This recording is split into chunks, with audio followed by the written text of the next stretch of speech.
Hola, bienvenidos al taller de matemáticas del Centro Cultural Casa de las Bombas. Mi nombre es Melissa Botello y el día de hoy hablaremos sobre la elipse. La elipse es un lugar geométrico cuya suma de sus distancias a dos puntos fijos que se llaman focos es constante y es mayor que la distancia entre los focos. Tiene una forma ordinaria, la cual depende de las variables x y de algunos valores constantes como lo son a y b, y todo esto es igual a 1. C está compuesta por varios elementos. El primero son los vértices. Estos son puntos de intersección de la elipse con su eje focal. En esta figura están representados por las letras V y V'. El siguiente elemento son los focos. Estos son puntos fijos y en esta figura se representan como F y F'. Otro de los elementos de la elipse es el eje focal, el cual es una recta que pasa por los focos y en esta figura está representada por la recta EF, que es el eje horizontal en este caso. También está el centro de la elipse, el cual es un punto medio del segmento de la recta cuyos puntos extremos son los vértices de la elipse. Esto es, si V y V' son los extremos, entonces el centro de la elipse para este caso es el que está marcado con la letra C. Otro de los elementos es el eje mayor. Este es un segmento de recta cuyos extremos son los vértices de la elipse. Esto es una recta que va de V' hasta V. La elipse también tiene un eje menor. Este es el segmento de recta que pasa por el centro de la elipse y es perpendicular al eje focal. Es entonces la recta que va de B labial hasta B'. Y por último, también la elipse tiene un lado recto. El lado recto es la segmenta perpendicular al eje focal que pasa por uno de sus focos cuyos puntos extremos están sobre la elipse. Existen dos lados rectos, ya que hay dos focos. Entonces, el primero está representado por la recta L a R que pasa por el foco F y la segunda es de L' a R' que pasa por el foco F'. Existen algunas ecuaciones para obtener los elementos de la elipse. El primero de ellos es obtener las coordenadas de los vértices.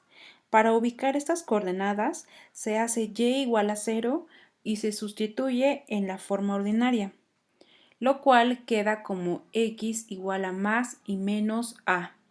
Esto da en forma de puntos la v y la v'. El segundo elemento a obtener son las coordenadas de los puntos extremos del eje menor.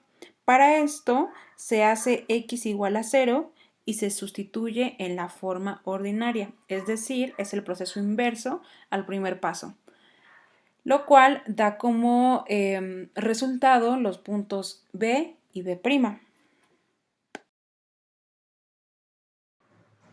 El siguiente elemento a obtener es la longitud del lado recto. Cabe resaltar que existen dos lados rectos, el que pasa por el foco F y el que pasa por el foco F'.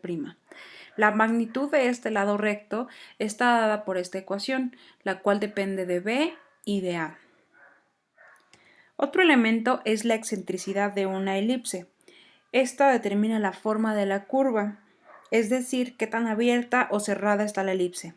Se determina por esta fórmula. Excentricidad es igual a C sobre A. Cuanto más pequeña sea y se acerque a 0, se asemejará a una circunferencia. La circunferencia es cuando E es igual a 0. A medida que el valor de E crece, los focos se alejan del centro.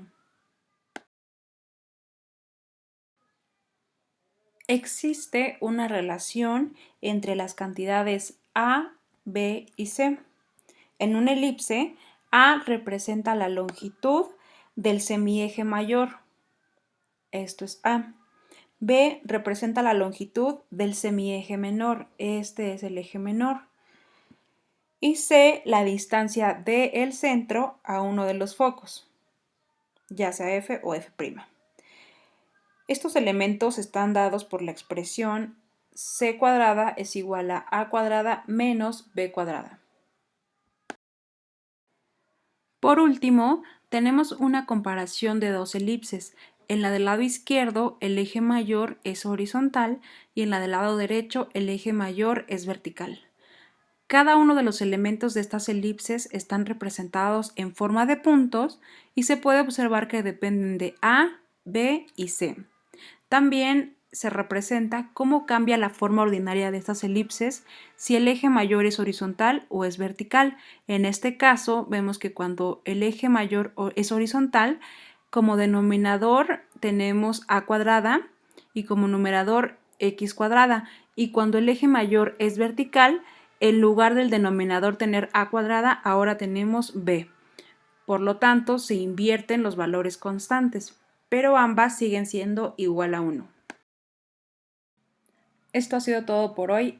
Gracias por su atención y nos vemos en la siguiente lección.